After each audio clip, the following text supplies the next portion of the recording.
Thank you. Greetings and Hotep, everyone. Hotep means peace in our African language, the Nile Valley civilization of ancient Africa.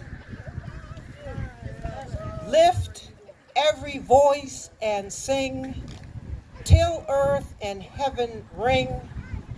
Ring with the harmonies of liberty. Let our rejoicing rise, high as the listening skies.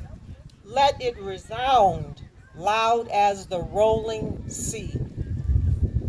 Yes, beloveds, I am Dr. Nateri Nelson, and I want to start by thanking Bianca Ellis and the Juneteenth Planning Committee for inviting me to this amazing Juneteenth celebration. And I'm delighted to be here with each and every one of you. On this day of Juneteenth, maybe I should take this microphone down so I can hear, and so you can hear me better. On this Juneteenth, a serious day, a day of coming together in which to give recognition to African American soldiers who fought and died in battle of the Civil War to end enslavement in this country. A day to give recognition for their bravery, valor, and tremendous sacrifice in the struggle for freedom. It is a day for all of us to reflect upon the struggle we have all been through, the struggle we have endured and continue to endure as African Americans in this country. You know, when I was in college, I was interested in skydiving and wanted to learn flight aviation, so I looked into the ROTC program at Northeastern University where I was attending. But at the time, I had a one-year-old, and I was in a relationship with a Marine who I married later. He was a former Marine, and we married later. But when I told my mother my plan or thought of joining ROTC, she told me she wasn't going to take care of she said, if anything happens to you, I'm not raising your child. So that was the end of my career, military career aspiration. However, I thank you for your service today. The title of today's presentation or conversation, because we're getting ready to have a serious conversation, is entitled Liberation of Body and Soul, Weighing the African American Heart Upon the Scales of Maat. So, beloveds, family, the title of this presentation or conversation today is the liberation of body and soul, weighing the African American heart upon the scales of Maat. I'm going to repeat that, beloveds. Liberation of body and soul, weighing the African American heart upon the scales of Maat. And Maat is spelled M-A-A-T. History has shown us that life and liberty have been tragically denied African American people under its white supremacist governing practice and man-made laws. In coming before the scales of so-called liberty and justice, we have found these scales woefully unbalanced.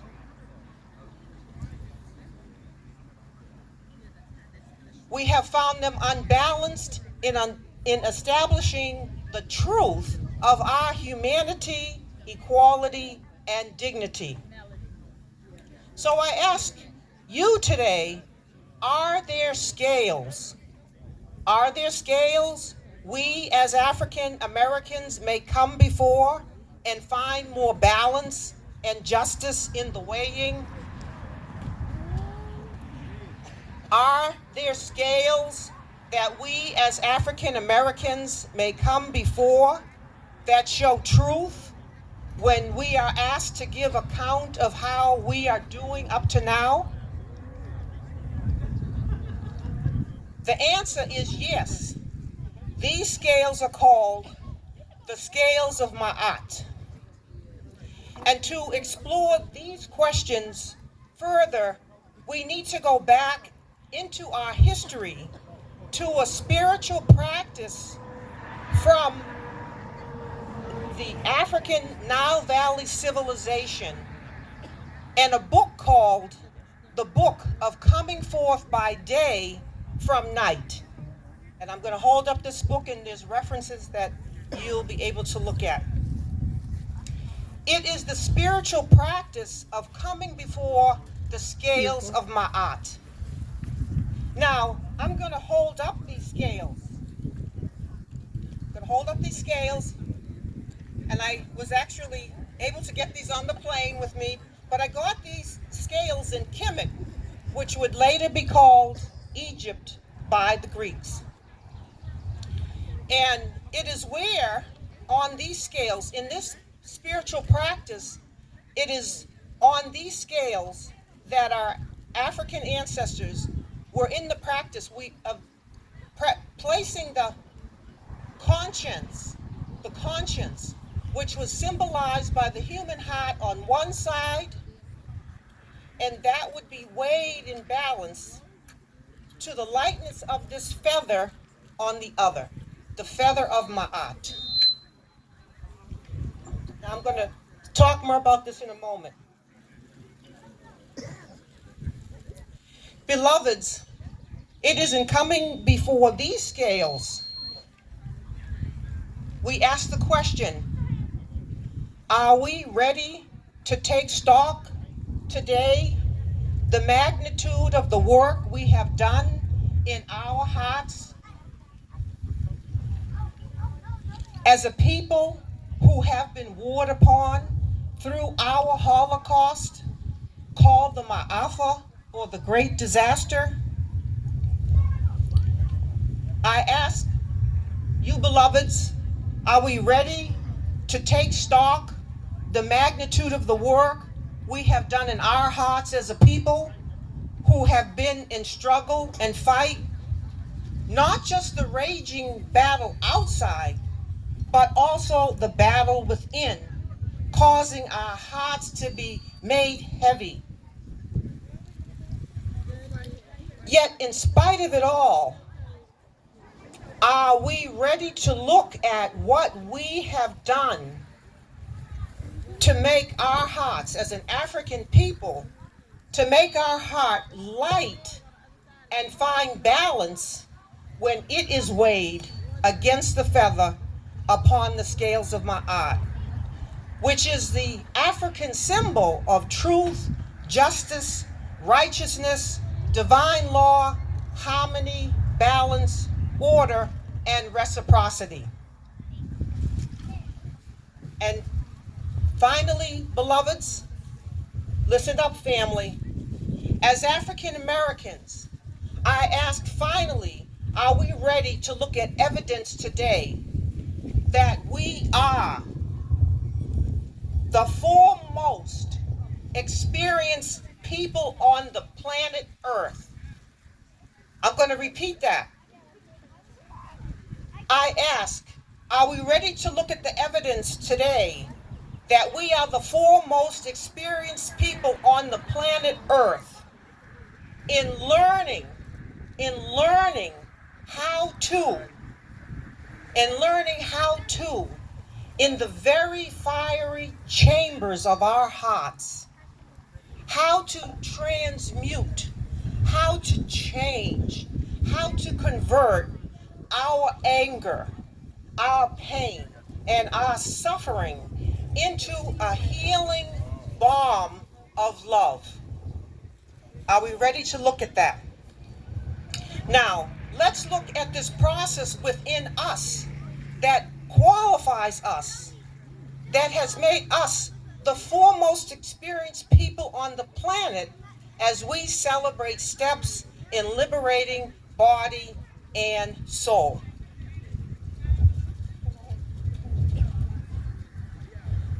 John Henry Clarke, in his book, states, and his book is here, it's called The African Holocaust. You have this in your handout. The African Holocaust was the greatest single crime in the world committed against a people. Nothing can match this massive genocide and destruction. In a quote from a speech by Pope John Paul III in Clarke's book, in his message to African Americans, the Pope denounced, quote, the very grave injustice committed against the black populations of the African continent, who were violently uprooted from their lands, their culture, and their traditions, and taken as slaves to America. Now, I don't like to even say the word slave, enslaved, because it still shows a resistance to say we were enslaved, to say the noun slaves, who were violently uprooted from their lands, their culture, their traditions, and taken as slaves to America. In this quote by the Pope, he goes on to say, these are the ancestors trying to speak. Let the ancestors speak. If you have no more about what they've gone through, then you speak now. But let the ancestors speak. This is John Henry Clarke, who's trying to tell us in this, who's an ancestor now,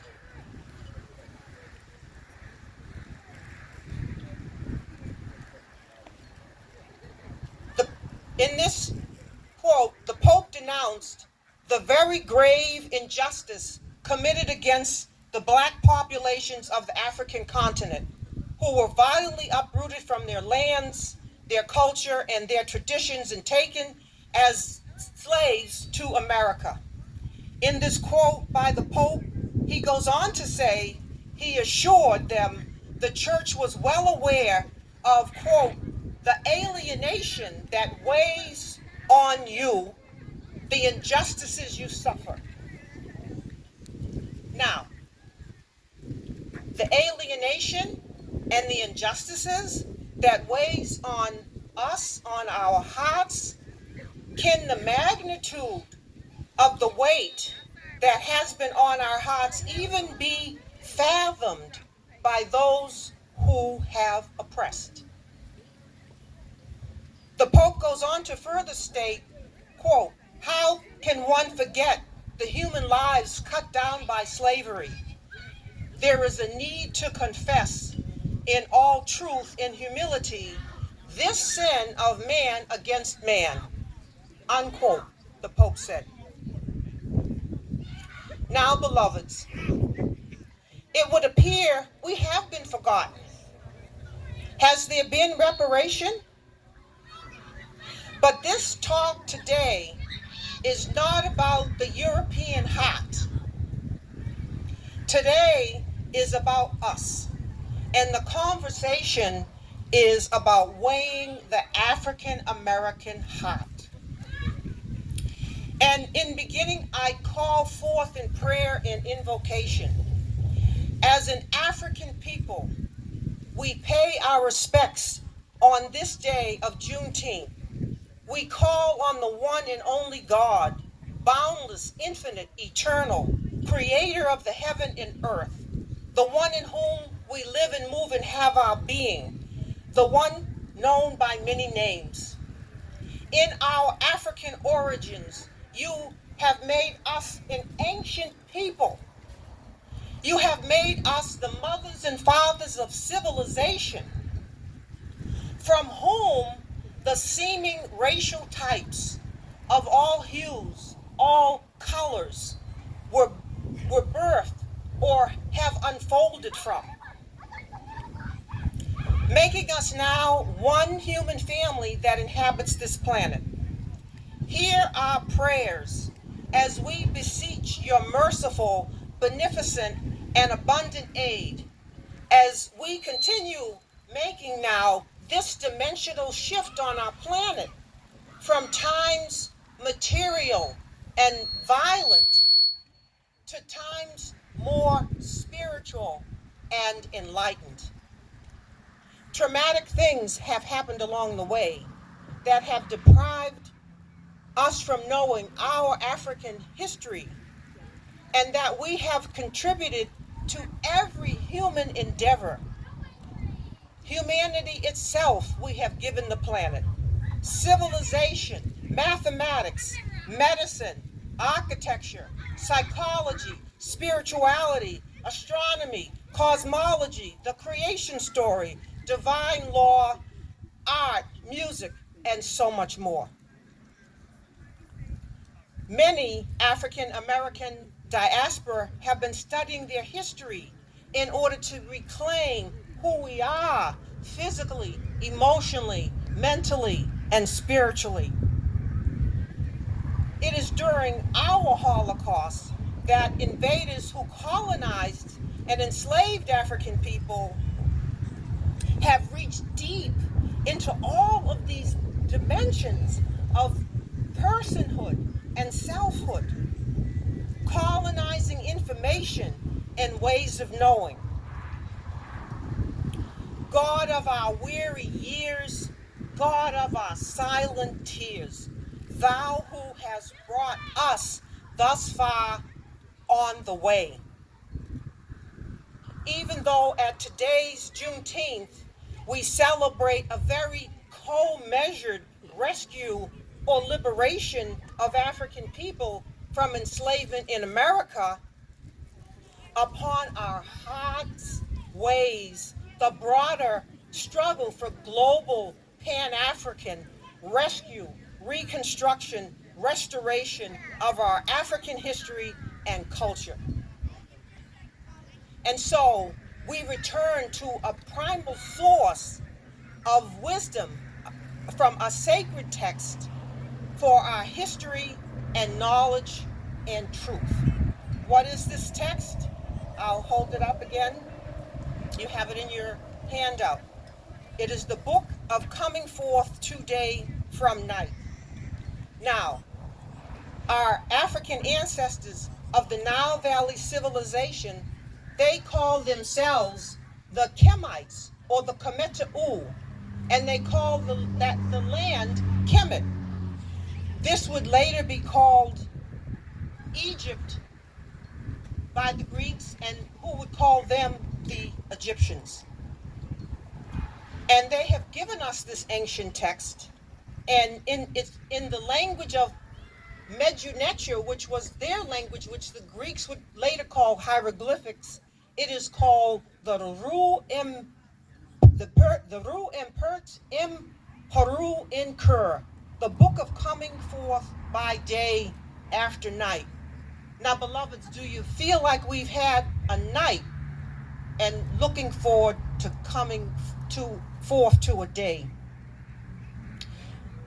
This text takes us back to 4500 BCE, to the early centuries of the Christian era, approximately 6,500 years ago, older than the Bible, older than the Quran, older than the Torah. And contained in this book are 7 principles and the 42 laws of Maat, higher laws and spiritual practices from our historical past to guide us in the present. We know we have not received justice under the American system on the scales of so-called liberty and justice. Stony the road we trod, bitter the chastening rod. So we come to the next image in your handout, And this shows the entering in what is called the Hall of Amenta, the Hall of Judgement. And I hold up these scales again. And it is in this book, in our spiritual practice, we come to enter the Hall of Amenta, where the weighing of the heart is taking place. And this is a daily practice of imagining the weighing of the heart in how we have been conducting ourselves. It is not just a practice at the end of our life, at the time of our transitioning. So we learn from the papyrus of Ani, how Ani, you see this in that image in your handout, who Ani, who is you, who is me, is coming before the scales.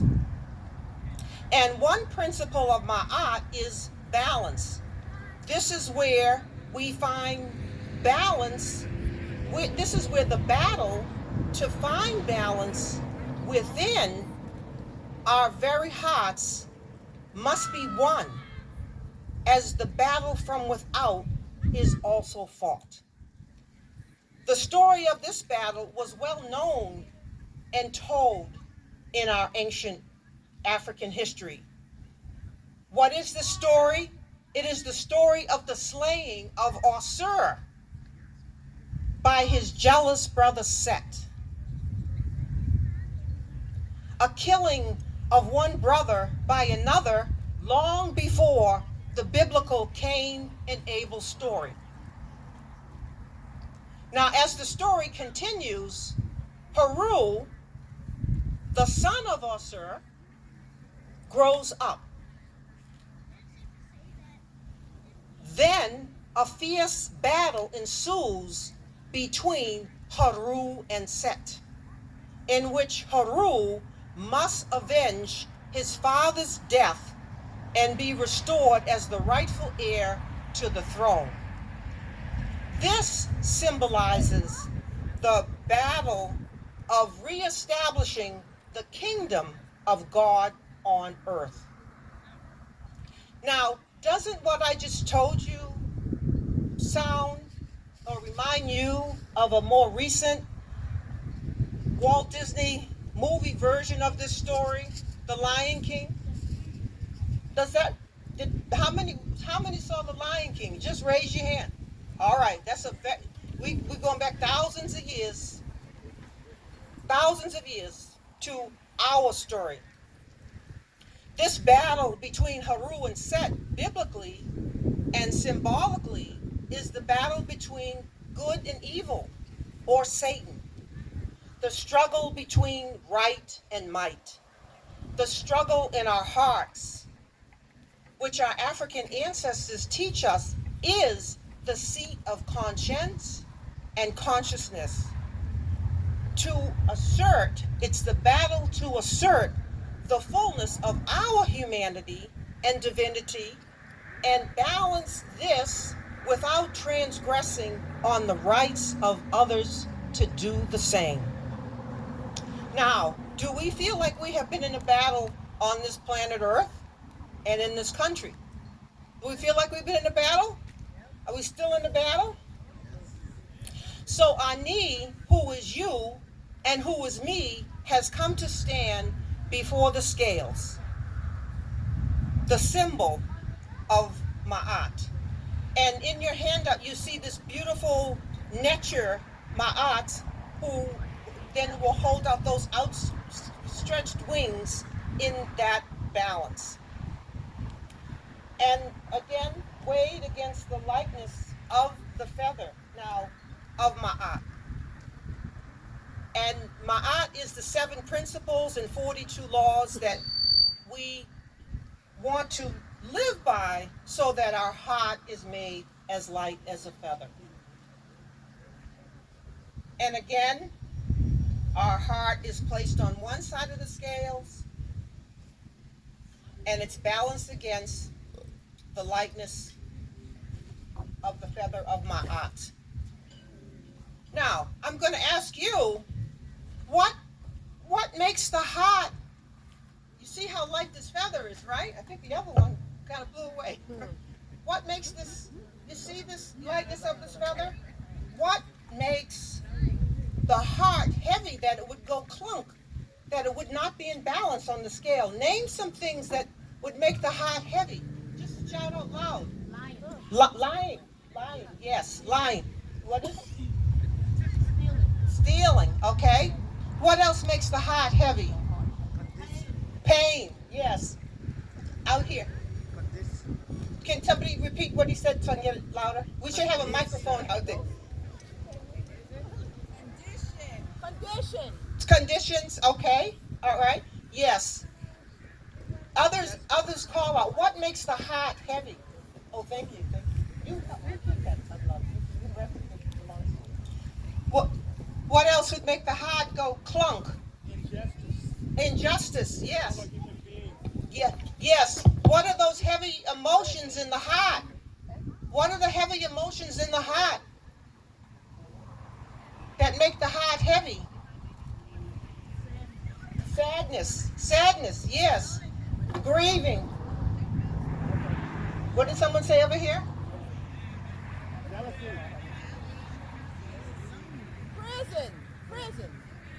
Prison? Yes, that, okay. Okay, the loss of going to prison? Yes. Call them out. Jealousy, yes. What are those? Get to those deep, heavy emotions, huh? Rejection, yes. Yes. What about anger?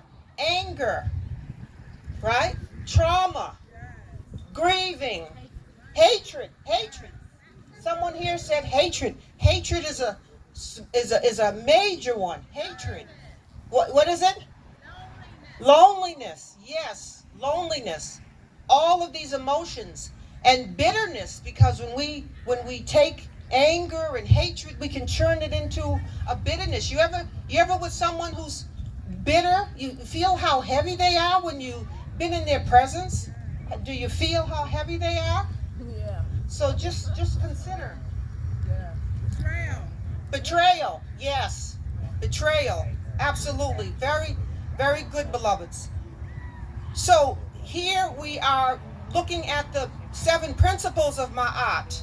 And I'll have you read the 42 laws on your own. I'm only going to do one of them. But the 7 principles of Ma'at are truth, justice, righteousness, harmony, balance, order, and reciprocity. But one law I want to bring to our attention is, I have not been angry and wrathful except for a just cause. Now, as Haru is in battle with Set, we want to be able to declare our innocence. I have not been angry except for a just cause.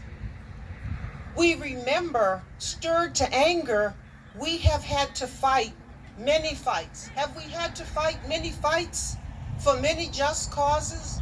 We have had to fight many fights. But in this spiritual practice now, beloveds, this is a magical moment. You're invited to do something that maybe no one has asked you to do or imagine. But this practice is going to catch on. You'll see. Because let us now imagine our examination as we together enter the Hall of Amenta and come before the scales of Ma'at and ask what makes us, or what qualifies us as a collective African American people whom war is made upon and who remain in constant battle for life and liberty. We have come over a way that with tears has been watered. We have come treading our path through the blood of the slaughtered. We call forth, Lord, fortify us in the assurance that our struggles through enslavement and a white supremacist paradigm, even up to this day, place us in your favor and grace, in spiritually crossing over the threshold into a new and better world. What liberation of body and soul is needed? Let us imagine the collective weighing of the African American heart upon the scales of Maat. And let us ask, how is our collective heart measuring up? We call forth in prayer, strum our memory in this very moment, strum our memory of our history now, that we may gather, that we may garner all the life lessons that have made us the foremost experienced people on this planet Earth, in learning that in the fiery, purifying chambers of our very own hearts, we have been transmuting, changing, converting our anger, our pain, our trauma, and suffering into a healing balm. BALM. The Bible verse in Jeremiah 8:22 speaks of the healing balm of Gilead. What liberation of body and soul is needed? Beloveds, family, we have been learning to give the gift. What does it look like? We have been learning to give the gift of unconditional love to those who have been unlovable. To love those who have been unlovable is unconditional love. To love those who have been unlovable, absent those conditions that would elicit love, is unconditional love. Just take notice and recognition of what we have done. Those who have harmed us, tried to steal our humanity, and have killed us. May the healing balm of love that we have learned to make in our hearts be distributed as formula and prescription for soothing and healing throughout the human family, and as a demonstration of corrective planetary action and elevation in consciousness. Let these be potent examples and demonstration of the strength and the determination of African American people in our fight to establish truth, justice, equality, right relationship, and liberty for all. We affirm we have not been angry except for a just cause. John Henry Clark, in his book, quotes the Pope. He said, "The abuses committed by the European Christian colonizers were due to the lack of love in those people who were unable to see the indigenous and Africans as brothers and sons of the same God." A lack of love. And Dr. Martin Luther King has, in the civil rights movement, said, quote, "Let no man pull you low enough to hate him." Think of the gravity in the heart when we hate. Our beloved Dr. Martin Luther King said, "Let no man pull you low enough." We have to look at the resistance, what we have been working with to be the people we are, what we have had to work through, what we have had to resist in our very own hearts, in the fiery, purifying chambers of our hearts. As an African American people, it's time to let us acknowledge the alchemical process that has been taking place in our cells to change heavy metal into pure gold. How we have been caused to make our pain and suffering into this lighted, luminous, healing substance, a balm that uplifts us and others spiritually, that makes us a spiritual people, compassionate, empathic, loving, soulful, that makes our heart as light as the feather of Ma'at. Thou who has by thy might led us into the light, keep us forever in the path we pray. What is further evidence, demonstration that qualifies us? When we see images of what happened in the Jewish Holocaust, we are intimately familiar with them as a people. We don't need a textbook to know what it is like. We are people who know our own Holocaust.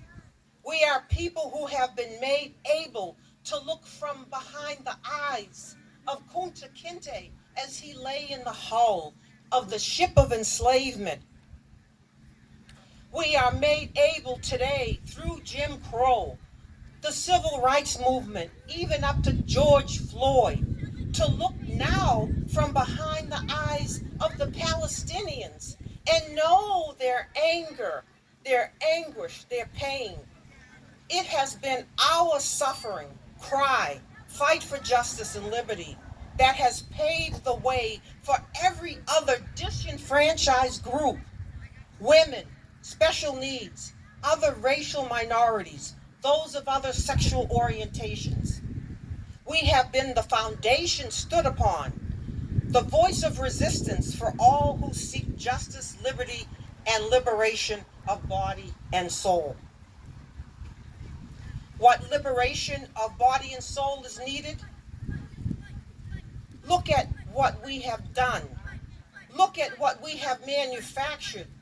Blended resistance, restraint, resilience, compassion, empathy, intelligent living. We have a beautiful countenance of light upon our faces, not just in our babies. Look into the soul light of the eyes of our elders.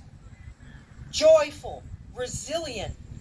We are light on our feet. We are inventive. We are creative, strong. We are forgiving. We have song, joke, strut, stride, pride, dance, down to earth, spiritual, Holy Spirit filled, and soulfully connected, despite the atrocities that have befallen on us and continue to fall upon us. Now, we do have some exceptions. Lest our feet stray from the places, our God, where we met thee, lest our hearts drunk with the wine of the world we forget thee. If we have not done the work in the heart of transmuting pain, then we find among us those who in repetitive turning the other cheek did not develop enough resistance and restraint to fuel the fiery chambers of the heart that would burn off the heavy matters and the dross. If we have not done the work of transmuting the pain and just say, I forgive white people, then we may outwardly appear to love while just being enamored with whites. Then caught in repetitive turning of that which still is seething in the heart into misdirected self-hatred that bleaches its own skin and hates those who look like us. Thus, the impossibility of forgiving or loving the other when one does not love the self first. Beloveds, family, we are the most experienced people on this planet Earth in learning that in the fiery, purifying chambers of our hearts, we have been transmuting, changing, converting our anger, pain, and suffering into a healing balm of love. We have the formula and the prescription. Out from the gloomy past, till now we stand at last, where the white gleam of our bright star is cast. We call forth in prayer, may we continue in good governance of ourselves in our day-to-day living, acting in accord with divine will, love, wisdom, purpose, and plan. We call forth in prayer, Lord, help us, now that we've made this formula, help us resume our long-forgotten stewardship over the kingdoms of nature. Help us to assist in the healing of the harms that the human family has caused our planet Earth. No kingdom has gone without abuse. The mineral kingdom. Beloveds, we are stewards and responsible for what's happening in the mineral kingdom. We're responsible for what's happening in the manipulation of the atoms to make nuclear weaponry. We are stewards of the vegetable kingdom and the wanton destruction of our rainforests. We are stewards in the animal kingdom as we see the slaughter of our animals. And we are stewards within the human kingdom. And if you want to know what's happening in the human kingdom, just look at the nightly news. And beloveds, we are stewards in the ancestral kingdom in giving honor and recognition to our ancestors, the ones who have come before.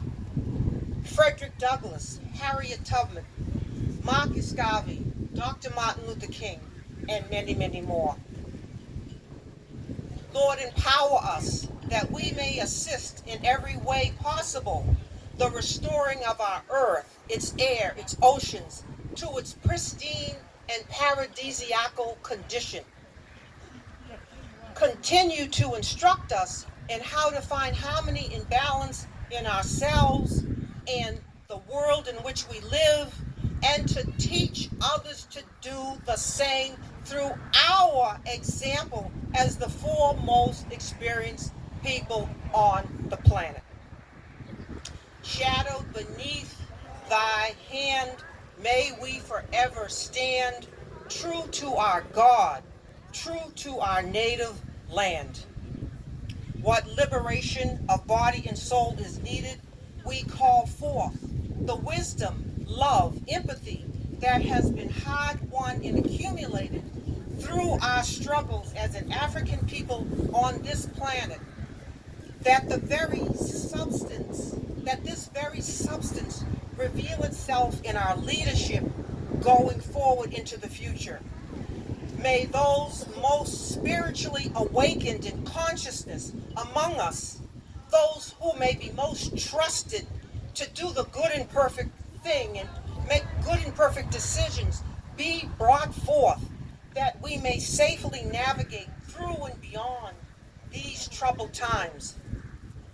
In prayer and invocation, we call forth the benevolent will in the distribution and redistribution of Earth's resources to cure all hunger, disease, and other human ills that have been caused and unaddressed by long overdue reparations. Help us as a people to restore balance in having humanism and material wealth. If we are fairly economically restored as we work for our own rescue, reconstruction, restoration, then we can step forward by stepping into our divinely given partnership as stewards in this world. And in closing, beloveds, I call forth in prayer that we invoke and call forth that you would turn the preoccupation, yes, Lord, that you would turn the preoccupation within the human family away from violence, weapons of mass destruction, foremost of which are nuclear, bio, chemical, and cyber. May love pervade where hate once reigned. We invoke that you would turn our preoccupation as one whole human family toward justice, truth, order, harmony, righteousness, propriety, balance, reciprocity, that peace will prevail for all on earth. Facing the rising sun of our new day begun, let us march on till victory is won.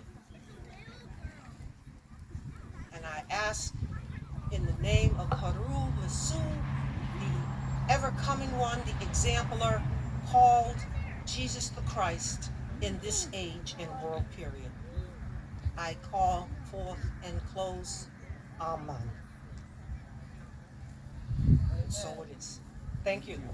Ashe. Thank you, Dr. Nateri. Thank you so much. Please give her one warm round of applause. Thank you so much for that, Dr. Nateri. We'd like to give you a presentation to thank you for your presentation. Okay, so just a little something we made for you.